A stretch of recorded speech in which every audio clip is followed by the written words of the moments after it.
actually in the screen? Yep, you're right in the bullseye middle. And it's recording. Don't worry. Come on. But you're not smiling. Well, I'm not ready to shoot yet.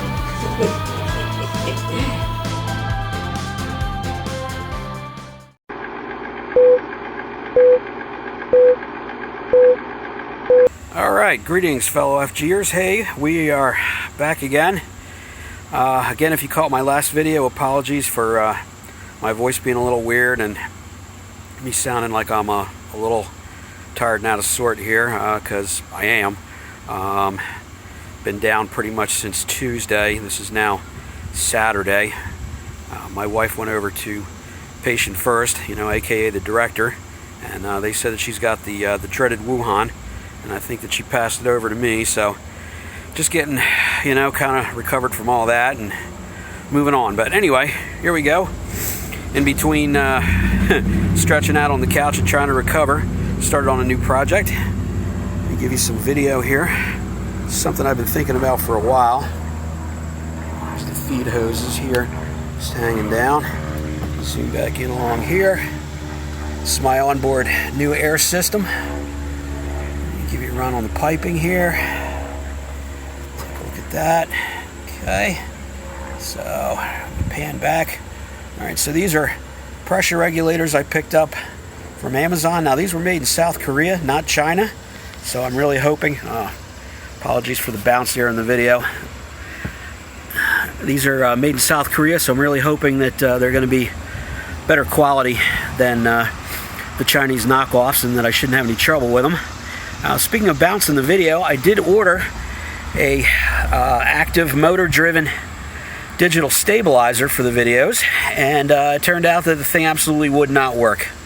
It was a VidPro, if I can remember correctly, the brand, and went back and forth with their tech support. I emailed them 4 times and they only responded once, so I packaged the piece of garbage back up and sent it back to them. So pretty disappointing. I really thought that for a unit that was selling in most places for over $100 that it would be better quality than that. So I'm gonna have to continue hunting. So like I said, sadly, unfortunately, this video is gonna have a little bounce, and we'll try to rectify that soon. Anyway, back to the project here. So this hose coming off of this side is going to go to a 2-gallon storage tank, and this cap right here is going to be a future connection for an onboard compressor, which is in the plan. This guy right here is how I fill the system right now. Unfortunately, it's purely passive, and it is a Schrader valve, so I can just go ahead and fill from an airport. Not an airport, no airplanes. This is an air tap, an airing up port. This is a 125 psi safety pressure relief valve. Very important if you ever build an onboard air system. If it didn't come with one, please do put one in. If your compressor somehow goes completely bonkers, goes off the deep end of madness and keeps running, you don't want something to explode. So those are important. Here's my pressure switch for the future compressor. It's going to go off at 100, on at 70 psi. Each one of the pressure regulators has a gauge right there to show you what the output of the regulator is. Doesn't show you what the input is. So to rectify that situation, you come down here, you'll see that I've installed a few more things. I redid some of the piping down here. Now, if you remember in an earlier video, I had a snubber tank situation. I built 2 of them. And here you can see the connectors. There's the tank. And before, it just had elbows coming out of here that looped together so that I could, by the simple flick of a valve, tie them together or separate them. So this is separated and this is tied. I usually leave them tied in street mode because you're not really worried about rollovers, right? But when off-roading, I put them to separated so that they don't trade air side to side, which actually can be a pretty big problem. If you get the truck really off camber, air can actually move from one bag to the other and actually make your lean even worse. I've also included a glycerin-filled pressure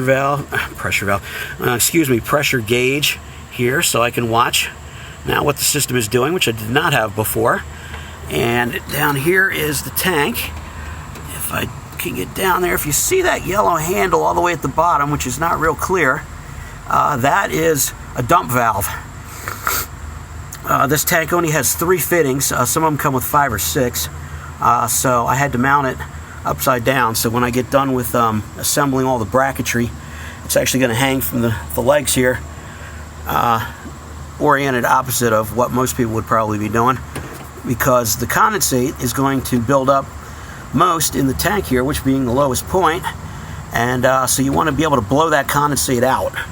That's very important for long steel storage tank life, because they will rust inside otherwise, which is why all air compressors have taps at the bottom to blow them down. Alright, so here's the other end where that flex hose is going to connect to, and I'm just about ready for a pressure test. All of the fittings are installed, and I'm going to go ahead and connect all the flex hoses. Like I said, I don't have any permanent mounting for this unit yet, so that's something I need to work on. And again, apologies for the video bouncing around. I'm a little tired here. So my videography is not the greatest today. So without further ado, I'm going to go ahead and tie up all those lines and then come back for a short closing piece on this video to show you what everything looks like up to this point. See you soon. Alright everyone, back again, as promised. So all the lines are connected. It appears that we're holding air. Let me see if I can try to slide the camera without bouncing it too much. And yes, actually, you're probably going, wow, the manifold is wire tied. Yes, it is.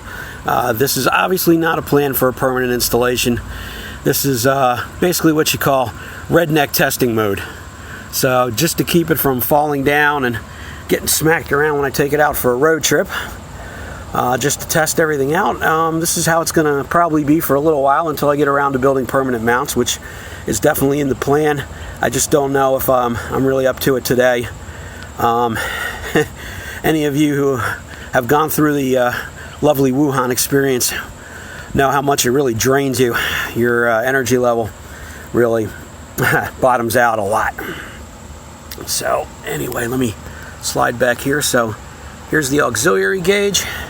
As I'd mentioned earlier, is one day going to be connected, and what this one is going to do, this pressure regulator, is actually going to have small nozzles which are going to blow air across the camera lenses that are under the truck. One of the problems that I've noted for years here as I've been trying to shoot off-road video is the only ones that really stay clean are the ones mounted on the roof of the truck.